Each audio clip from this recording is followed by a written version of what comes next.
Hi, welcome back to my channel. I'm Judy and I am the running so-and-so, and I'm moving in the hope that you can see my beautiful Mothering Sunday flowers from Tristan. They're absolutely gorgeous. You will see that I have called today's vlog the Sewairy the Endometriosis Edition, and the reason for that is I saw last week during Mothering Sunday, when I was having a bit of a break from vlogging, that a lady called Jess, who is called at So What If I Sew, and she's got a YouTube and she's got an Instagram account, has done a challenge, and it's called Sewyellowforendo. Now, I'm not a great one for doing these challenges, but I have a niece with endometriosis, and when it hit, we didn't know what was wrong with her, and she was really ill. I'm sure if any of you have met or know anybody with endometriosis, you will know how it literally just says, right, that's it, stop, I'm in control. Because that's exactly what it did to my niece. It almost as if the reins were put on Becca, we didn't know what to do. Her parents, it just took over their lives. How my sister-in-law managed to do a job at the same time, I don't know. My brother-in-law, who is a retired GP, said to me, I've never known anyone with pain like it. Go any further, I'm going to insert a little clip from Becca. Becca is my niece. She's the same age as my son. She is married to one of my son's best friends. Anyhow, I'm just going to show you this little clip of video that Becca has filmed for you, and it's a minute long, and it tells you about her journey for endometriosis. I hope you can understand why this is so important to our family.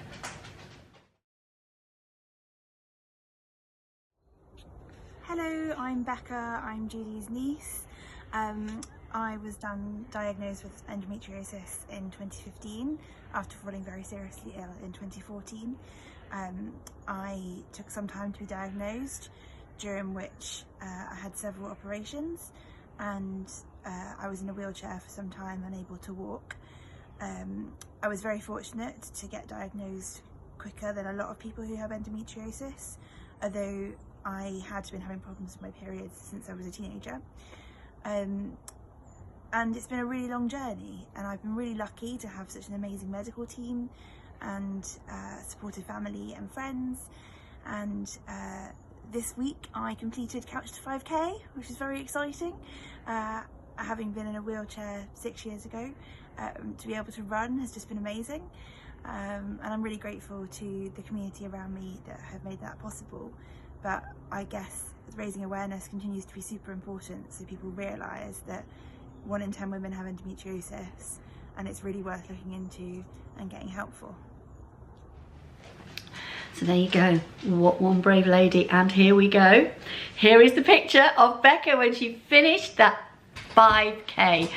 I know she's done more runs since, and we have warned her that running is addictive. Thankfully, her mother has warned me that Becca is addicted to swimming, and they do live in Rome, and they have got a pool that they can use. They're coming home from Rome later this year. Becca's job, and I did speak to Becca, and I said, I want to use you, and she was like, not a problem, I said, if you want to do a video, and believe me, she came through it. How that girl has done the Couch to 5K, I really don't know.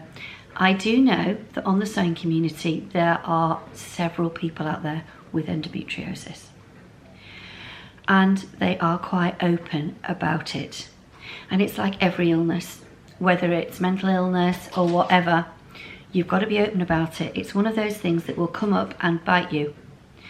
And when it comes and bites you, people need to know, and they need to go, right, that's it. What can we do? How can we make things easier for them? Because endometriosis is an illness and a condition that affects women, and we need research. So when I saw Jess's challenge, I thought, right, I'm going to do this. The first thing I did was I donated to her Just Giving page. And last weekend, when we heard that Becca had done the Couch to 5K, I just had my COVID jab. It was Mothering Sunday. It was all like, forget all of those good things. Becca's done 5K. It was like the whole family were cheering. We just was so super duper proud of her. It's such an achievement, and in the pain that she will no doubt have suffered either before, during, and probably after. We've not talked about it. Sometimes these pains are personal. You don't need to say anything. But women that have it have to build their lives. I know of a teaching, I can list sitting here now, and I've got a really good friend. When I've talked about Jean, she's got it. My son's got friends at university that have got it. The person that sang at his wedding has got it. I've got teaching friends from church that have got it, and they've all built their lives. So today, I thought I'd take you on a journey for me making my yellow top forendo. Now, I would like to say, it's got to be photographed tonight and be on Instagram, hopefully before midnight. It's 4 to 5 here, and I've not started it. The printer, I thought, was printing my pattern, but it hadn't. So the t-shirt I'm doing is in some beautiful fabric from Felicity Fabrics, and I ordered it Sunday evening before I started to feel pretty ropey with the COVID jab. And the lovely ladies at Felicity Fabrics applied the discount that you were entitled to for doing the Sew Yellow Forendo challenge. The pattern is by Anne Kediles. Let's put it down at the bottom. Anne Kediles, and it is the, I'm sorry I'm looking down, it is the Sablon t-shirt. It's got a nice detail across the yoke and into the sleeves, and it meets my ongoing challenge to improve my sewing with jersey. I expect it will not take long to make. The first thing I'm going to have to do is to tile together the pattern. So on that note, I'm going to stop. And that's Poppy.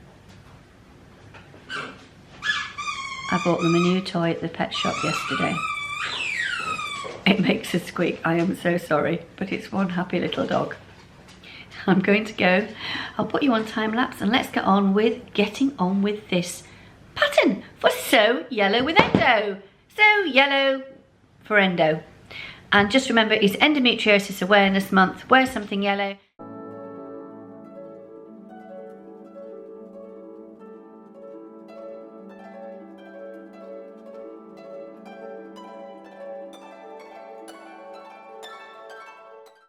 So are you ready? Because it is totally not me. It's way out of my comfort zone.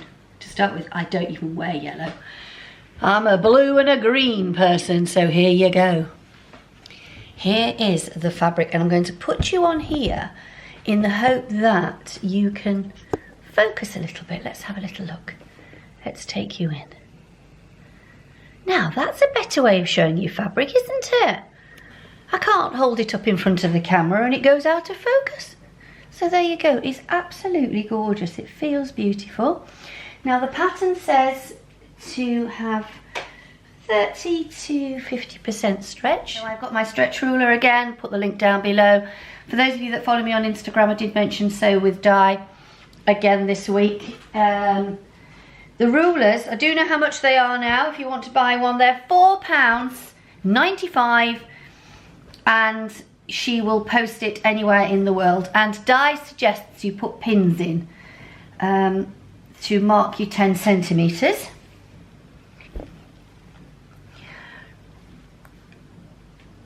No.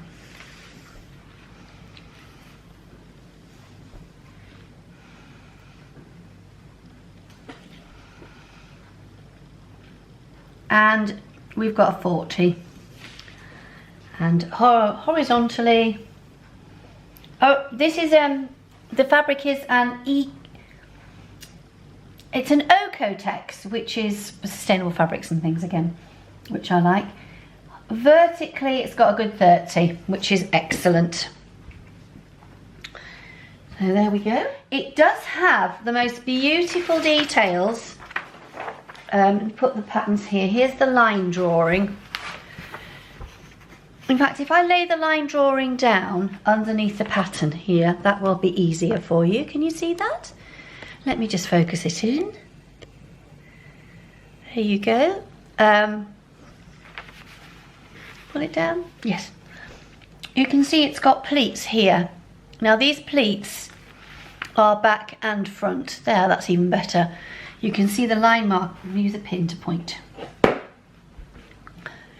You can see that we've got the line markings here and here and here. They are for little pleats and they are marked. There is some detailing on the pattern.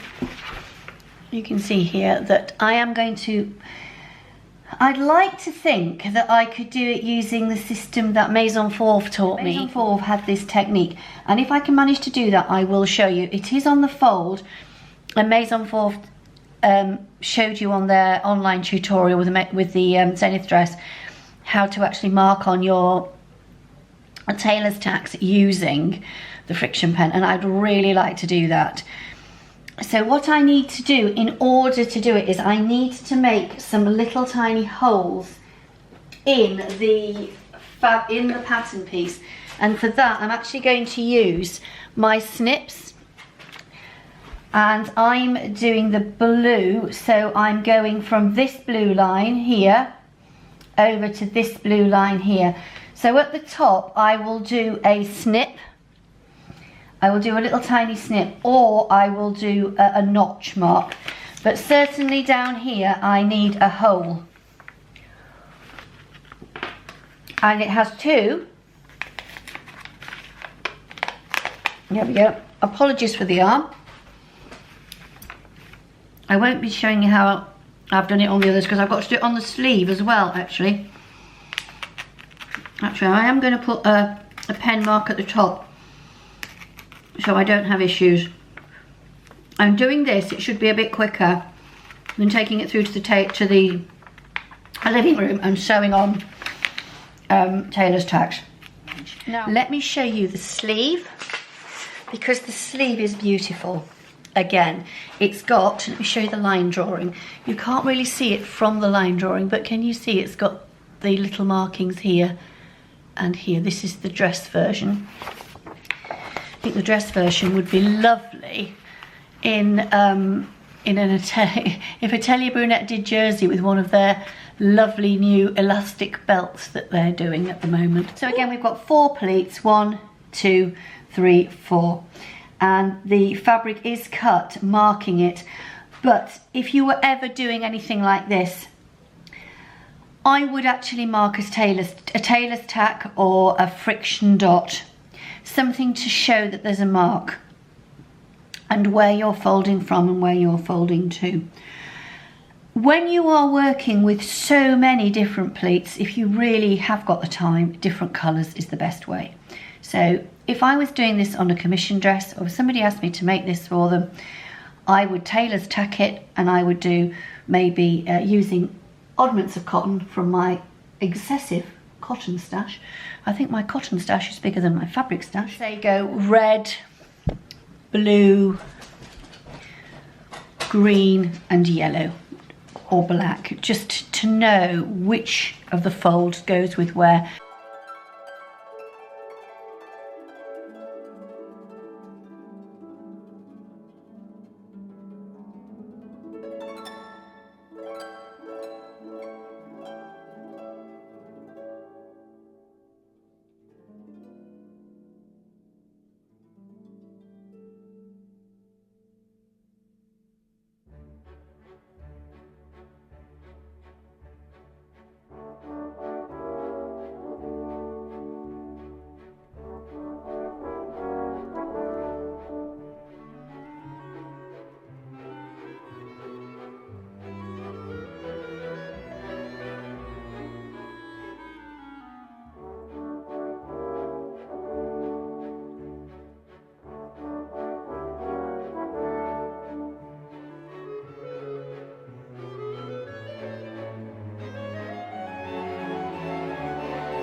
Start with is the hem at the bottom. Always start and do something easy first. That's my motto. If the easy bit works. So my cover stitch machine, pull those up, will have can have a third needle in the middle. So I suppose that's the next thing, to try and do it, to get it to do 3 rows of stitching. But I've actually got it on the wide setting because it will then, I just think it just gives a nicer finish. That's the only reason. Personal preference. Yes. Sort of squeeze it in a little bit. The presser lever is at the back. So frustrating on this cover stitcher. Oh, that's a good idea. Let's go round you like that.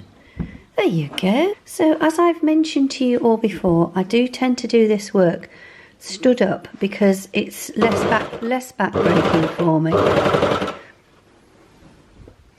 And looks like I might just get my sewyellowforendo online on Instagram before the end of the day. I think that's going through quite nicely. Slow and steady, as I've said before. That's my mantra for these things. I've got some marks here on the presser foot.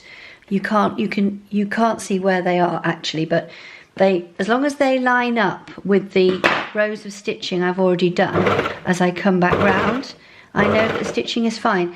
And as Alex showed us before, it's lift your needles up, lift up the presser foot, give it a pull, and then you can go and sort these threads out later, and everything is sorted.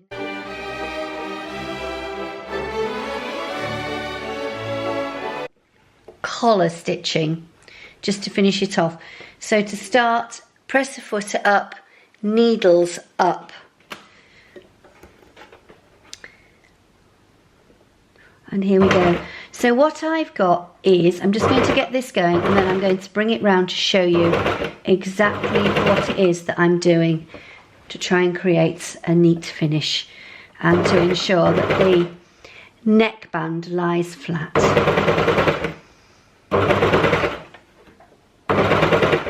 Just get myself into it so I'm nearly at the end.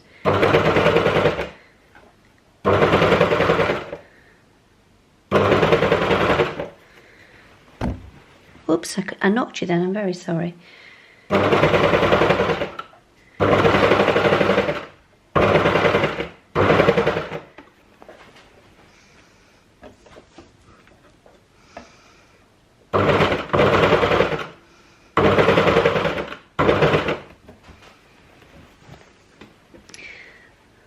Right. Phew, that took a bit of doing. I've had the camera turned on and off and been zooming in and out with the lenses here. And what I want to show you is what I'm doing here.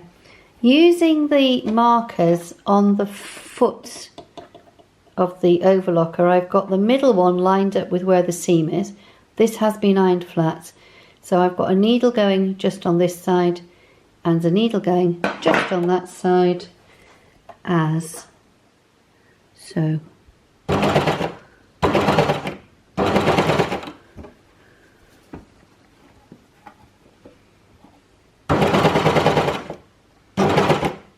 I'm going to stop there because I'm coming to the end and I need to be able to get in. So I hope that's given you an idea of what it is that I'm doing. Can you see my neckline? It lies flat. I know it doesn't look very neat on the back on these. I'm just such a fussy person, aren't I? That's not worrying. So can you see how my neckline lies? It's so flat. Underneath here I have the stitching from the overlocker when I sewed the neckband on, and then from there when I've done the top stitching. I just feel it gives a neater finish and it holds the neckline in place. So the other features that this lovely top, I'm going to remind myself what it's called. I think it was a sabon top. I do know that in French you do not say the last letter, sablon, and I would say it's probably Anne Cadil's. Anne Cadil. Absolutely lovely, and as I say, this doesn't show the detail as well as the line drawing at the back. So here we've got the beautiful pleated detail here. It matches up over and it falls into the sleeve as well. The sleeve itself is absolutely gorgeous. So there you are, that's a good look. You can see here that you've got the 2 pleats over the shoulder, back and front, and then here on the sleeve you've got the pleats in the sleeve. I am utterly delighted with it. So let's go and try it on and see what I think of it. Ooh. Well, here I am wearing my top. I do love it. I am going to be a bit self-critical of myself though. I do have rather chunky arms at the moment, but the sleeve style here is lovely. Now the neckband, I think when I make this again, and I will be making it again, I might even make another one tomorrow because it's absolutely gorgeous. I think I need to make the neckband just a little shorter. I made it to the size of the pattern, and that's the only thing. If it was a little shorter, it would pull in a little bit more around my neck. Well, I do hope you've enjoyed coming along on this little endometriosis journey with me. Again, it's Jess at So What If I Sew, details in the description box, and she has been doing the challenge Sew Yellow for Endo, and I'm so pleased I've taken part in it. And from here I'm going to go and upload my pictures to Instagram. Taking pictures on your own is not easy, but I've had a go. I've tried to get the lighting right. So I hope you've enjoyed today's little vlog. I hope you enjoyed meeting Becca. I'm just so utterly proud of her. I just hope she doesn't become another Watson obsessed with running, because my son took up running and he became obsessed, and as cousins, Tristan, Becca, and then Becca's brother James and my daughter Hannah, they are so close as a foursome, it's ridiculous, which is absolutely lovely, you know, bearing in mind that they're all around 30 and that they're all still so really close. I just hope that continues. I mean, what more could you want in your family? So I hope you have a lovely evening and a lovely weekend, and I will be back with you again very soon. Endometriosis Awareness Month. If you are coping with endometriosis, you have my full admiration. Everybody take care. Lots of love. I'll see you all soon. Bye bye.